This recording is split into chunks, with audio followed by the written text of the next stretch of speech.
Hello नमस्कार दोस्तों, आपका एक बार फिर स्वागत है आपके अपने शिक्षा पोर्टल यूट्यूब चैनल पे। देखो यहाँ पे हम डिस्कस कर रहे हैं ज्योग्राफी के टॉपिक्स, जो कि आपको नेट जेआरएफ, ठीक है, असिस्टेंट प्रोफेसर और आरपीएससी फर्स्ट ग्रेड, उसके साथ साथ आप जो भी पीजीटी दे रहे हो ज्योग्राफी से, एनवीएस हो, केवीएस हो, डीएसएसबी हो, ईएमआरएस हो, यानी कि पीजी लेवल के जो भी एग्ज़ाम दे रहे हो आप ज्योग्राफी से, तो उसमें आपके लिए सभी एग्ज़ामों में ये महत्वपूर्ण हैं। ठीक है, मेनली फ़िलहाल हम आरपीएससी फर्स्ट ग्रेड यानी कि स्कूल लेक्चरर को टारगेट करके टॉपिक करवा रहे हैं यहाँ पे, यानी कि जो टॉपिक आरपीएससी फर्स्ट ग्रेड में है वो हम पहले कवर करवा रहे हैं आपको, क्योंकि उसकी एग्ज़ाम डेट भी फिक्स है और जिससे कि ज़्यादा से ज़्यादा लोगों को फ़ायदा हो सके। ठीक है, आपकी डिटेल्ड क्लास चल रही है, हर टॉपिक का सॉल्यूशन या डिस्कशन यहाँ पे करवाया जा रहा है। तो आज बात करेंगे अपन सूर्यताप की। देखो सूर्यताप होता क्या है,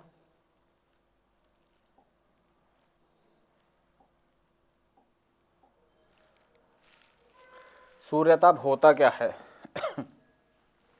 देखो सूर्य से आने वाली जो ऊष्मा है, सूर्य से जो आने वाली ऊष्मा है वो पृथ्वी के किसी निश्चित क्षेत्र पर, सूर्य से प्राप्त ऊष्मा पृथ्वी के निश्चित क्षेत्र पर निश्चित समय में जो प्राप्त होती है उसे अपन कहते हैं सूर्यताप।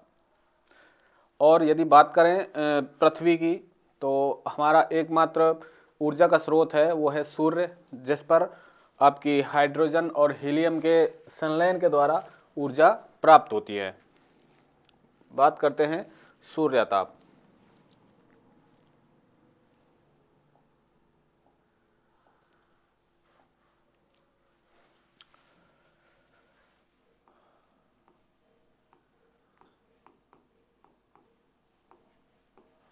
सूर्यताप होता क्या है।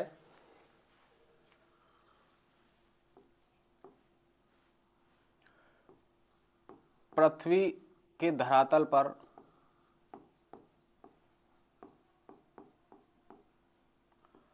पृथ्वी के धरातल पर निश्चित समय में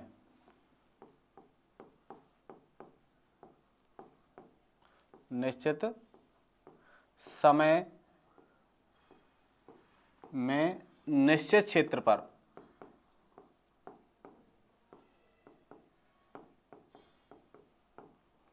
निश्चित समय में निश्चित क्षेत्र पर जो ऊष्मा प्राप्त होती है, जो ऊष्मा प्राप्त होती है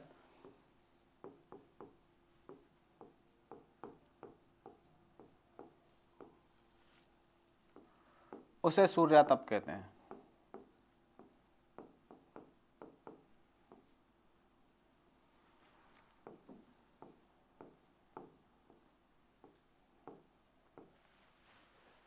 ठीक है, अब बात करते हैं कि आपका पृथ्वी का एकमात्र ऊर्जा का स्रोत है सूर्य, जिस पर हाइड्रोजन संलयन क्रिया द्वारा हीलियम में बदलती है। पृथ्वी का एकमात्र ऊर्जा का स्रोत क्या है। पृथ्वी का एकमात्र ऊर्जा का स्रोत सूर्य है, जिससे कि पृथ्वी को ऊष्मा प्राप्त होती है और इस पर हाइड्रोजन और हीलियम में संलयन क्रिया होती है, जिससे कि ऊर्जा प्राप्त होती है और इसी से पृथ्वी को ऊष्मा प्राप्त होती है। अब बात करते हैं, एक होता है सौर स्थिरांक।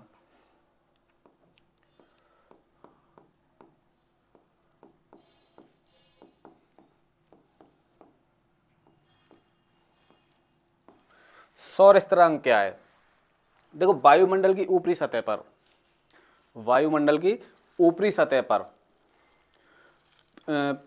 प्रति वर्ग सेंटीमीटर में प्रति मिनट प्राप्त होने वाली जो ऊष्मा है वो कहलाता है सौर स्थिरांक। वायुमंडल की ऊपरी सतह पर प्रति वर्ग सेंटीमीटर प्रति मिनट में जो ऊष्मा प्राप्त होती है, मैं लिख देता हूं। देखो वायुमंडल की ऊपरी सतह पर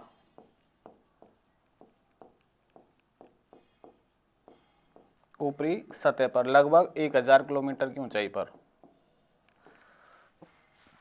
प्रति वर्ग सेंटीमीटर में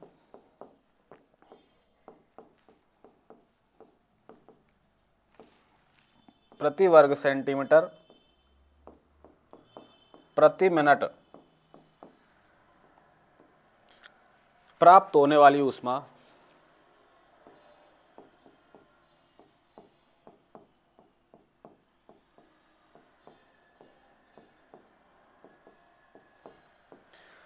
सौर स्थिरांक कहलाती है। किसे कहते हैं सौर स्थिरांक? वायुमंडल की ऊपरी सतह पर प्रति वर्ग सेंटीमीटर प्रति मिनट प्राप्त होने वाली ऊष्मा, यानी कि एक फिक्स क्षेत्र है प्रति वर्ग सेंटीमीटर, उस प्रति वर्ग सेंटीमीटर में कितनी ऊष्मा प्राप्त हो रही है वो है सौर स्थिरांक। ये बदलता रहता है सौर स्थिरांक, ठीक है। सर्वाधिक देखो औसत है इसका, यहां लिख देता हूं, सौर स्थिरांक कितना है? 2 कैलोरी, 2 कैलोरी प्रति वर्ग सेंटीमीटर प्रति मिनट, ठीक है। ये है, कहीं कहीं आपको ये भी मिलेगा 1.94 कैलोरी, 1.94 कैलोरी, जो कि पृथ्वी जब सूर्य के चक्कर लगाती है या परिक्रमण करती है उसके हिसाब से अधिकतम दूरी और न्यूनतम दूरी होती रहती है, जिसे अपसौर या उपसौर अपन कहते हैं। उपसौर और अपसौर के द्वारा इसमें कुछ परिवर्तन होता है, जो कि उपसौर तो होता है, देखो आगे लिख लेता हूं, उपसौर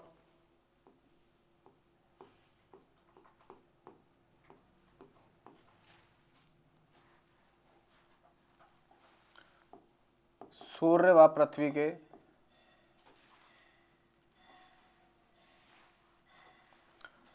सूर्य व पृथ्वी के बीच न्यूनतम दूरी, न्यूनतम दूरी जो कि उपसौर होता है, ये होता है जनवरी में, ठीक है। ये जनवरी में होता है और इस समय ऊष्मा प्राप्त होती है उपसौर के समय 1.8 कैलोरी। और दूसरा होता है अपसौर, ये है सूर्य व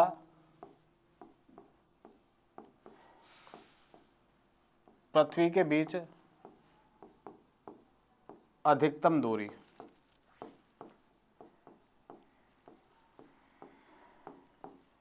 ये होती है जुलाई में। और इस समय जो ऊर्जा प्राप्त होती है वो होती है 2.1 कैलोरी, ठीक है। और इनका जो औसत है वो है 2 कैलोरी अपन लिख सकते हैं, बाकी 1.94 वर्ग 1.94 कैलोरी प्रति वर्ग सेंटीमीटर प्रति मिनट ऊष्मा प्राप्त होती है, ठीक है। तो देखो ये है, एक बार बता देता हूं, ये है सूर्य सन, और पृथ्वी इस तरह से इसका चक्कर लगाती है।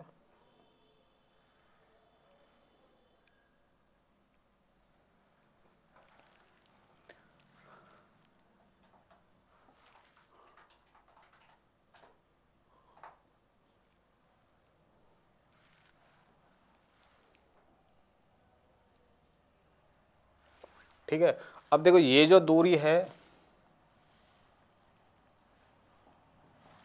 ये एक ये दूरी है और एक ये दूरी है। तो ये अधिकतम दूरी है, जैसे यहाँ पृथ्वी है और यहाँ पृथ्वी है, ये अधिकतम दूरी है, इसको अपन कहेंगे अपसौर।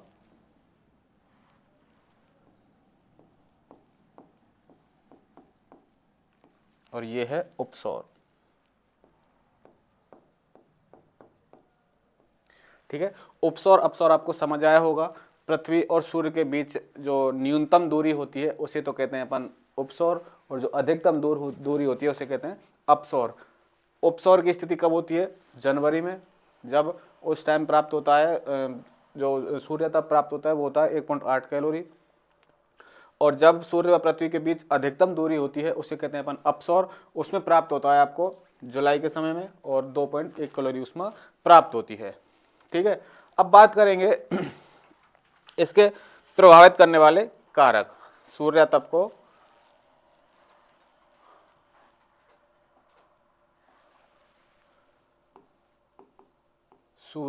को प्रभावित करने वाले कारक।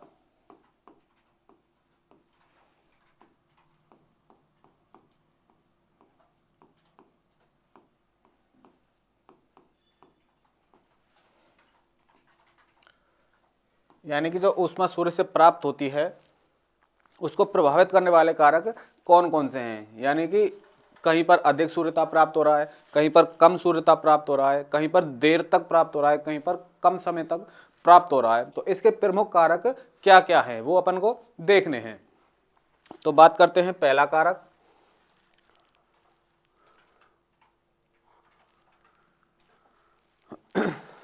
पहला कारक है सूर्यताप को प्रभावित करने वाले में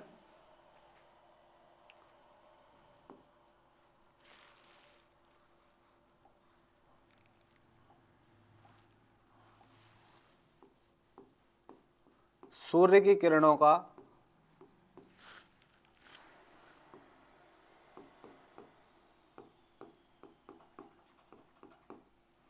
आपतन कोण।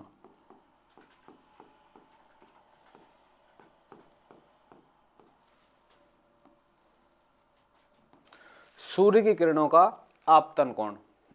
देखो, जैसे ये है सूर्य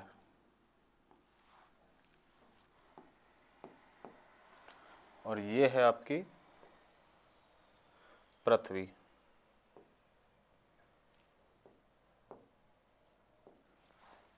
इस सूर्य से जो ऊष्मा प्राप्त हो रही है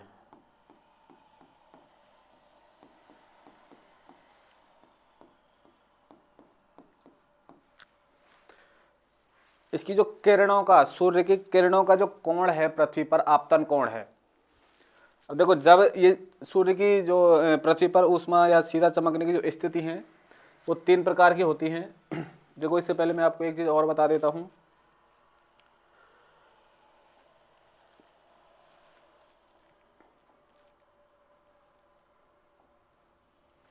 देखो, जो सूर्य का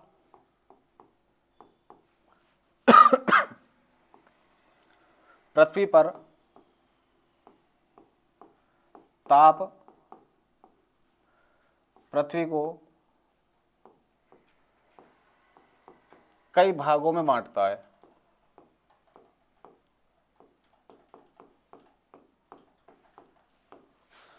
यानी कि कुछ ताप मंडलों में बांटता है।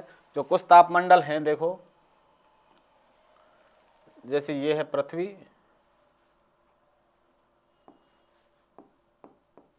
ये है सूर्य। ठीक है। ये है आपकी 0 डिग्री अक्षांश यानी भूमध्य रेखा, और ये है आपकी कर्क रेखा यानी कि 23.5 डिग्री, और ये है आपकी मकर रेखा यानी कि 23.5 डिग्री साउथ, और ये है नॉर्थ। जब सूर्य, देखो, सूर्य ज्यादातर कर्क रेखा और मकर रेखा के बीच में सीधा चमकता है, यानी कि भूमध्य रेखा पर सीधा चमकता है। तो सर्वाधिक सीधा चमकता है इस क्षेत्र में।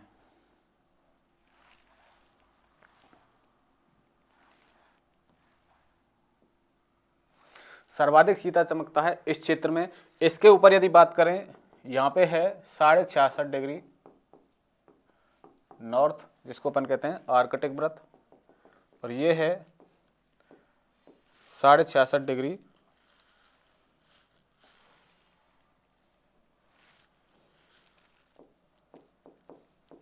साउथ, जिसको अपन कहते हैं अंटार्कटिक व्रत। तो देखो अधिकतम जो सूर्य ताप मंडल है, अधिकतम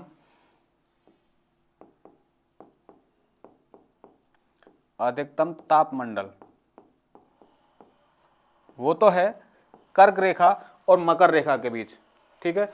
और मध्यम तापमंडल की यदि बात करें, वो है मकर रेखा या मकर रेखा या अंटार्कटिक व्रत के बीच, या कर्क रेखा या आर्कटिक व्रत के बीच। या तो यहां पे है, देखो या तो यहां पे है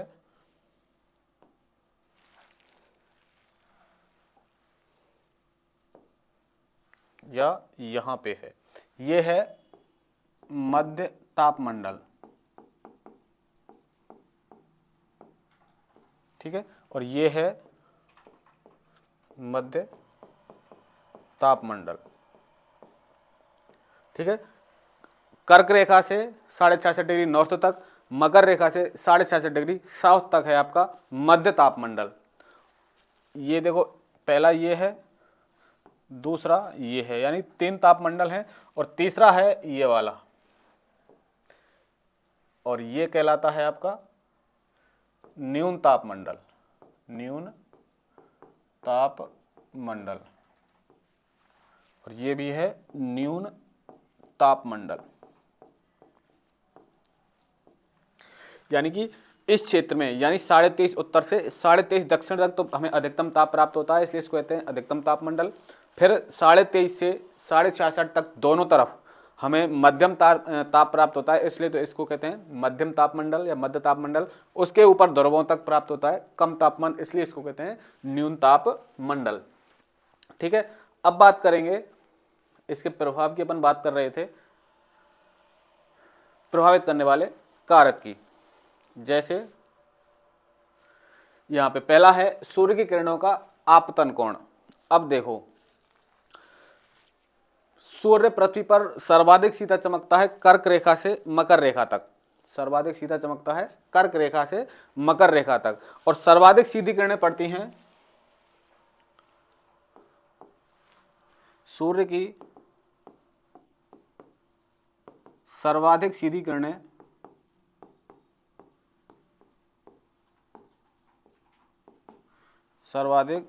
किरणें भूमध्य रेखा पर पड़ती हैं, भूमध्य रेखा पर पड़ती हैं, ठीक है। और जैसे जैसे ध्रुवों की ओर जाएंगे,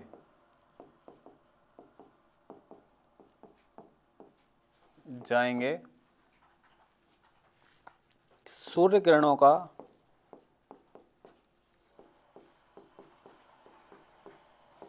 आपतन कोण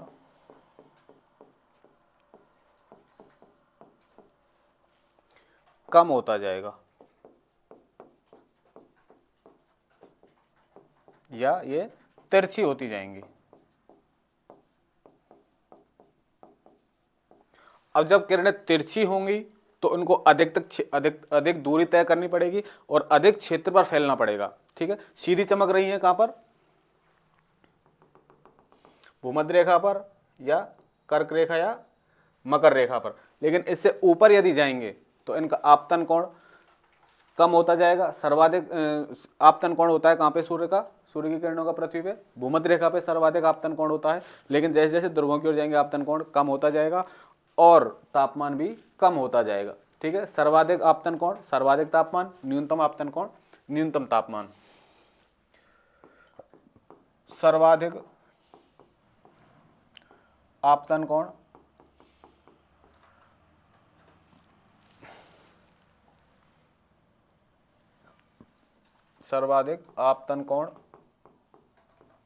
तापमान अधिक।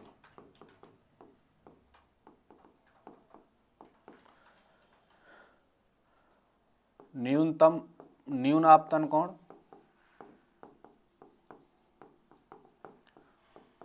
तापमान कम। और यदि आपतन कोण की हम बात करें तो आपतन कोण भूमध्य रेखा से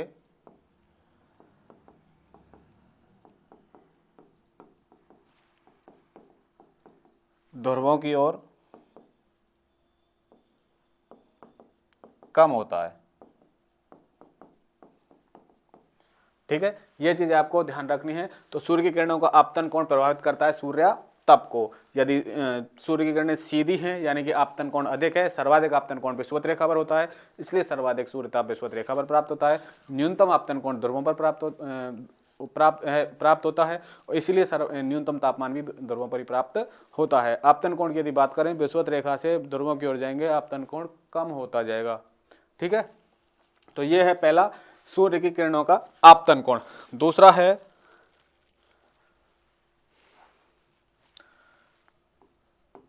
दिन की अवधि।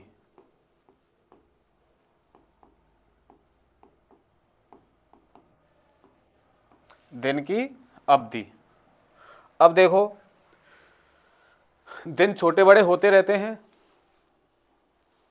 12 घंटे का दिन, 12 घंटे की रात विषुवत रेखा पर होती है, लेकिन यहां से जैसे जैसे अपन ध्रुवों की ओर जाएंगे तो दिन और रात की अवधि छोटी या बड़ी होती जाएगी। इसके लिए स्थिति है कुछ, देखो ये है आपकी पृथ्वी और ये है सूर्य और पृथ्वी। ठीक है, अब देखो आपको 3 स्थिति ध्यान रखनी है।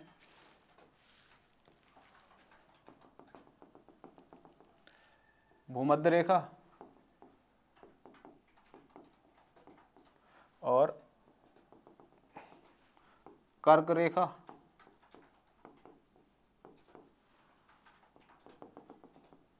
मकर रेखा।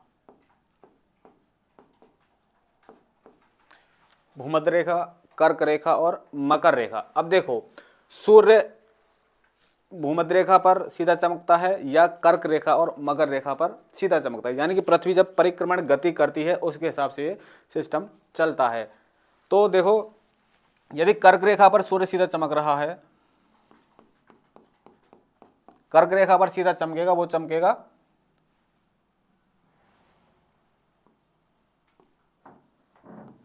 21 जून को।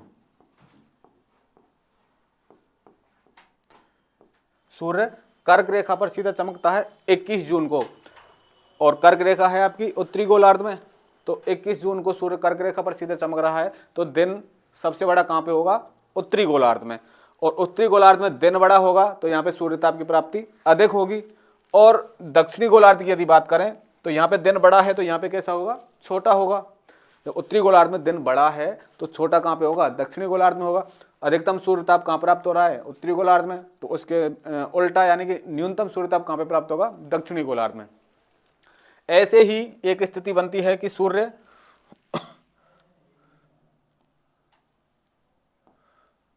मकर रेखा पर सीधा चमकता है, वो चमकता है 23 सितंबर को। तो मकर पर सीधा 23 सितंबर को चमक रहा है, तो सर्वाधिक तापमान कहां पे होगा? मकर रेखा पर, यानी कि दक्षिणी गोलार्ध में। और सर्वाधिक जो दक्षिणी गोलार्ध का सबसे बड़ा दिन होगा वो होगा 23 सितंबर, और उत्तरी गोलार्ध का सबसे बड़ा दिन 21 जून।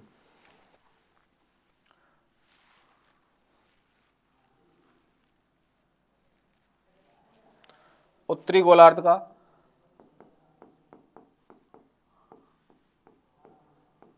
बड़ा दिन 21 जून को, और दक्षिणी गोलार्ध का बड़ा दिन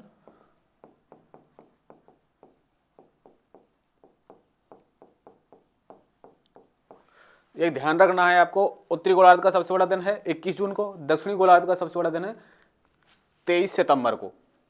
ठीक है, और यदि रात की बात करें तो इसका उल्टा कर सकते हैं। जब यहाँ सबसे बड़ा दिन है तो सबसे छोटी रात होगी, और यहाँ पे सबसे बड़ा दिन है तो सबसे छोटी रात होगी। अब बड़ी रात की यदि बात करें तो यहाँ पे देखो सबसे बड़ा दिन है, सबसे बड़ा दिन है तो यहाँ पे सबसे बड़ी रात होगी। यहाँ पे सबसे बड़ा दिन है तो यहाँ पे सबसे बड़ी रात होगी।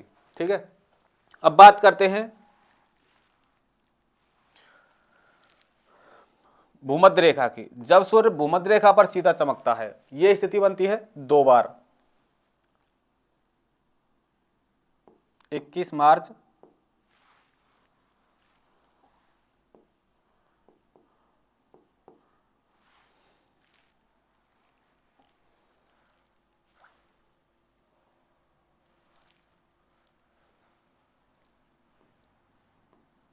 ये स्थिति बनती है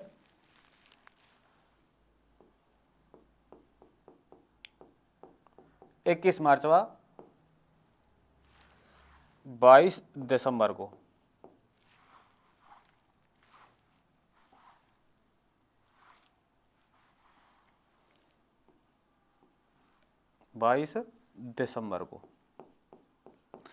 यानी कि विषुवत रेखा पर सूर्य 2 बार सीधा चमकता है, 21 मार्च और 22 दिसंबर को, और मकर रेखा पर सीधा चमकता है 21 जून को, और सॉरी मकर रेखा पर 23 सितंबर को, और कर्क रेखा पर 21 जून को। अब हमें ये ध्यान रखना है, जैसे कर्क रेखा उत्तरी गोलार्ध में है तो उत्तरी गोलार्ध में सर्वाधिक सूर्यताप प्राप्त होगा यदि सूर्य कर्क रेखा पर चमक रहा है, और मकर रेखा पर सूर्यताप प्राप्त होगा जब सूर्य मकर रेखा पर सीधा चमक रहा है। गोलार्ध की भी अपन बात कर सकते हैं, उत्तरी गोलार्ध और दक्षिणी गोलार्ध।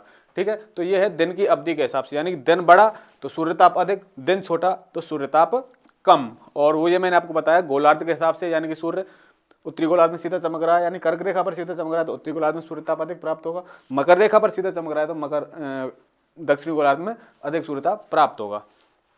अगला है, बात करते हैं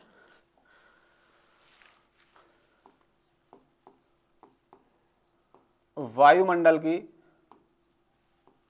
पारदर्शिता।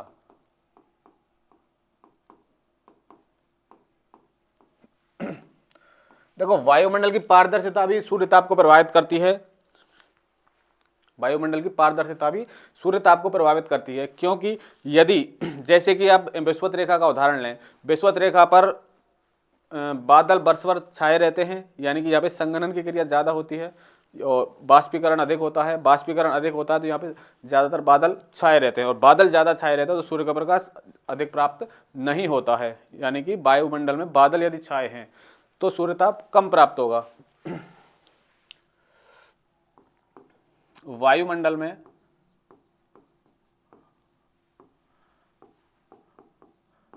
बादल छाए हैं तो सूर्यताप कम प्राप्त होगा, और यदि साफ वायुमंडल है, साफ वायुमंडल है तो सूर्यताप अधिक प्राप्त होगा।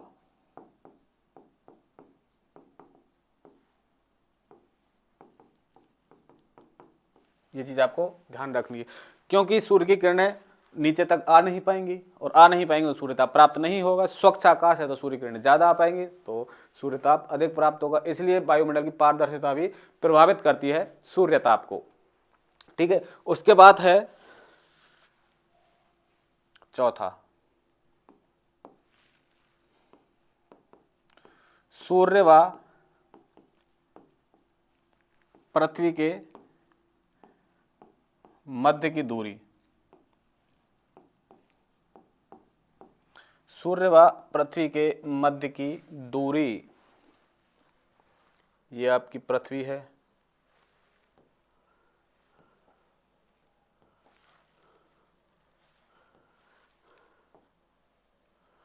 पृथ्वी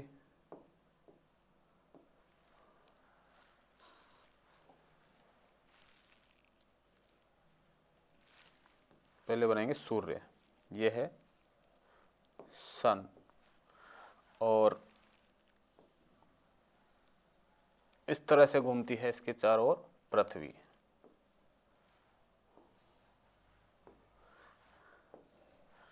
पृथ्वी, ठीक है। जैसे कि मैंने आपको बताया उपसौर और अपसौर की स्थिति बताई, यानी कि उपसौर में क्या है, सूर्य पृथ्वी के अधिक नजदीक है, उपसौर में क्या है, सूर्य पृथ्वी के दूर है। तो ये है निकटतम दूरी, ये है अधिकतम दूरी, ये है उपसौर की स्थिति, और ये है अपसौर की स्थिति। ठीक है, यदि उपसौर की स्थिति है तो सूर्य पृथ्वी के अधिक नजदीक है तो 7% अधिक तापमान प्राप्त होगा, और यदि सूर्य पृथ्वी से दूर है तो 7% कम तापमान प्राप्त होगा। तो सूर्य व पृथ्वी के मध्य दूरी है जिसे अपन उपसौर और अपसौर में पढ़ते हैं। तो उपसौर और अपसौर की स्थिति भी सूर्य पर प्राप्त तापमान को प्रभावित करती है। ठीक है, आगे बात करते हैं। पांचवा है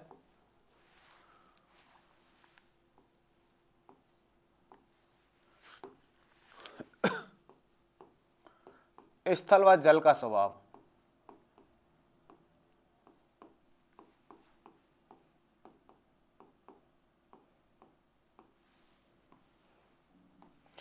स्थल व जल का स्वभाव भी प्रभावित करता है किसको? सूर्य ताप की मात्रा को। देखो, स्थल की प्रकृति होती है देर से गर्म होना, देर से ठंडा होना। सॉरी, स्थल की प्रकृति होती है जल्दी गर्म होना और जल्दी ठंडा होना, लेकिन जल का स्वभाव ये होता है देर से गर्म होना और देर से ठंडा होना। ठीक है, तो स्थल का स्वभाव है देर से गर्म होना व देर से ठंडा होना, और जल का स्वभाव है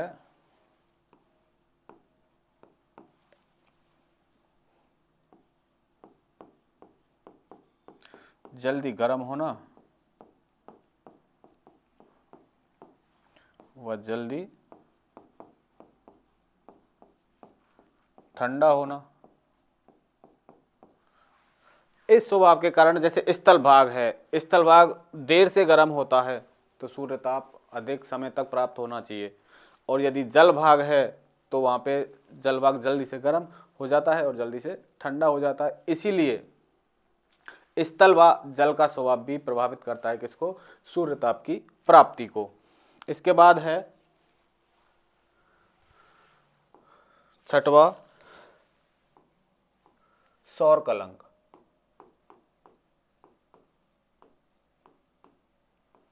सौर कलंक से मतलब है सूर्य पर धब्बे। देखो, सूर्य पर कुछ धब्बे होते हैं जिनका एक साइकिल होता है जो 11 से 12 साल के बाद उत्पन्न होते हैं। यदि सूर्य के धब्बे सर्वाधिक हैं, सूर्य के धब्बे अधिक हैं तो सूर्यताप कम प्राप्त होगा, और यदि सूर्य पर धब्बे कम हैं तो सूर्यताप अधिक प्राप्त होगा। देखो, सूर्य पर जो धब्बे हैं इनसे मतलब ये है कि वो स्थान ऊष्मा का उत्सर्जन नहीं कर रहा है। अधिक हैं तो ऊष्मा उत्सर्जन कम हो जाएगा तो सूर्यताप भी कम हो जाएगा, और यदि जो धब्बे हैं वो कम हैं यानी कम है तो वो ऐसा स्थान जिस पर धब्बे नहीं है तो वो सूर्यताप अधिक उत्सर्जित करेगा। अधिक तापमान उत्सर्जित कर रहा है तो सूर्यताप अधिक प्राप्त होगा, यदि धब्बे अधिक हैं तो कम प्राप्त होगा, धब्बे कम हैं तो अधिक प्राप्त होगा। तो इस प्रकार से ये सौर कलंक भी प्रभावित करते हैं किसको? सूर्य के जो सूर्य से ऊष्मा प्राप्त होती है यानी कि सूर्य ताप को।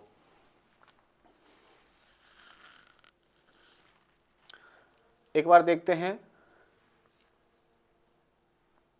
जैसे कि मैंने आपको बताया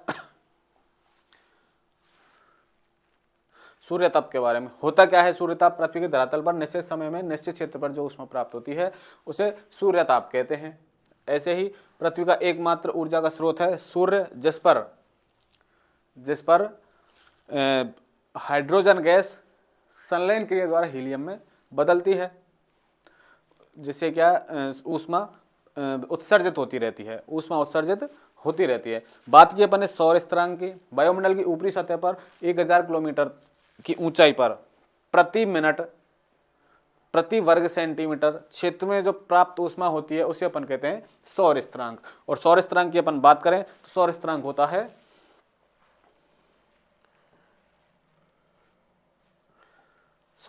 होता है कितना? 2 कैलोरी प्रति वर्ग सेंटीमीटर प्रति मिनट। ठीक है, फिक्स होता है ये 194 कैलोरी प्रति वर्ग सेंटीमीटर। इसके बाद बात करें, हमने बात की उपसौर व अपसौर की। पृथ्वी के बीच न्यूनतम दूरी जो होती है वो जनवरी में प्राप्त होती है, इसलिए यहाँ पर ऊर्जा कम प्राप्त होती है, 1.8 कैलोरी। अपसौर के समय ऊर्जा अधिक प्राप्त होती है, 2.1 कैलोरी। इन दोनों का औसत है 1.94, या जिसको अपन कह रहे हैं 2 कैलोरी ऊर्जा प्रति वर्ग सेंटीमीटर प्रति मिनट प्राप्त होती है। ठीक है, ये आपको ध्यान रखना है, यहीं से आपसे क्वेश्चन पूछा जाता है। अगला है, हमने जो कुछ मंडल देखे थे कि सूर्यताप कहाँ कहाँ कैसे कैसे प्राप्त होता है। इस 3 प्रकार के मंडल अपन ने पढ़े, अधिकतम सूर्यताप मंडल, मध्यम सूर्यताप मंडल और न्यूनतम सूर्यताप मंडल। अधिकतम सूर्यताप मंडल है कर्क रेखा से मकर रेखा के बीच, जहाँ पर सूर्य वर्ष भर सीधा चमकता है। ठीक है, और मध्य ताप मंडल की यदि बात करें, उत्तरी गोलार्ध में कर्क रेखा से 66.5 डिग्री तक, दक्षिणी गोलार्ध में मकर रेखा से 66.5 डिग्री तक, वहाँ पे मध्यम ताप प्राप्त होता है, इसलिए उसको कहते हैं मध्य ताप मंडल। ठीक है, फिर जो 66.5 डिग्री है उत्तरी गोलार्ध में, 66.5 से उत्तरी ध्रुव तक, और दक्षिणी गोलार्ध में 66.5 से दक्षिणी ध्रुव तक कम ताप प्राप्त होता है, इसलिए इसको कहते हैं न्यूनताप मंडल। फिर अपन ने देखा सूर्यताप को प्रभावित करने वाले कारक, जिसमें थे सूर्य की किरणों का आपतन कोण। सूर्य की किरणों का आपतन कोण सीधा सर्वाधिक होता है विषुवत रेखा पर, इसलिए यहाँ पे सर्वाधिक तापमान प्राप्त होता है। और जैसे जैसे ध्रुवों की ओर अपन जाते हैं तो इसके जो आपतन कोण है उसमें वृद्धि होती जाती है और तापमान में कमी होती जाती है, क्योंकि जो तिरछी किरणें पड़ती हैं ध्रुवों पर, उनको अधिक क्षेत्रफल पर फैलना होता है और अधिक दूरी तय करनी होती है। ठीक है, इसलिए ये तो क्या नाम है, ये पॉइंट प्रभावित करता है सूर्य की किरणों का आपतन कोण। इसके बाद है दिन की अवधि। जहाँ पर दिन की अवधि बड़ी होगी, यानी कि दिन बड़े होंगे, वहाँ पर सूर्यताप अधिक प्राप्त होगा, और जहाँ पर दिन छोटे होंगे वहाँ पर सूर्यताप कम प्राप्त होगा। इसके बाद है वायुमंडल की पारदर्शिता। देखिए अपन ने, यानी कि वायुमंडल में वायुमंडलीय घटनाएं हो रही हैं, यानी कि बाष्पोत्सर्जन अधिक हो रहा है, बादलों का अधिक निर्माण हो रहा है, घने बादल छाए हुए हैं या घना कोहरा छाया हुआ है, तो वहाँ पर सूर्यताप की प्राप्ति नहीं होती है। और जहाँ पर वायुमंडल या आसमान साफ है तो वहाँ पर सूर्य की किरणें सीधी होती हैं, यानी कि वायुमंडल उसके लिए पारदर्शी होता है, इसलिए यहाँ पे अधिक तापमान प्राप्त होता है। फिर है सूर्य व पृथ्वी के मध्य की दूरी। इसमें क्या है, मैंने उपसौर और अपसौर के बारे में आपको बताया। उपसौर तो है कि पृथ्वी और सूर्य के बीच कम दूरी होती है, वो तो कहलाता है उपसौर, और जहाँ पर पृथ्वी और सूर्य के बीच अधिक दूरी होती है वो कहलाता है अपसौर। उसके बाद है स्थल व जल का स्वभाव अपन ने देखा। उसके बाद सौर कलंक, ये सारे जो 6 बिंदु मैंने आपको बताए हैं, ये प्रभावित करते हैं सूर्य से जो ऊष्मा प्राप्त होती है पृथ्वी को। तो ये आपका सूर्यताप से संबंधित बातें थी। इसके अलावा हम जैसे वायुमंडल कैसे गर्म होता है, इसके आगे का पार्ट है इसी टॉपिक का, वायुमंडल कैसे गर्म होता है। उसके बाद जो गर्म होने की कुछ प्रक्रियाएं हैं, रुद्धोष्म है, एरोध्योष्म है, वो चीज़ों के बारे में भी अपन डिस्कस करेंगे, वो करेंगे अगली क्लास में। ठीक है, तो यदि वीडियोज आपको यूजफुल लग रही हो तो चैनल को सब्सक्राइब जरूर करें जो नए व्यूअर्स हैं, और ज़्यादा से ज़्यादा वीडियो को शेयर करें, अपने दोस्तों तक भी पहुंचाएं।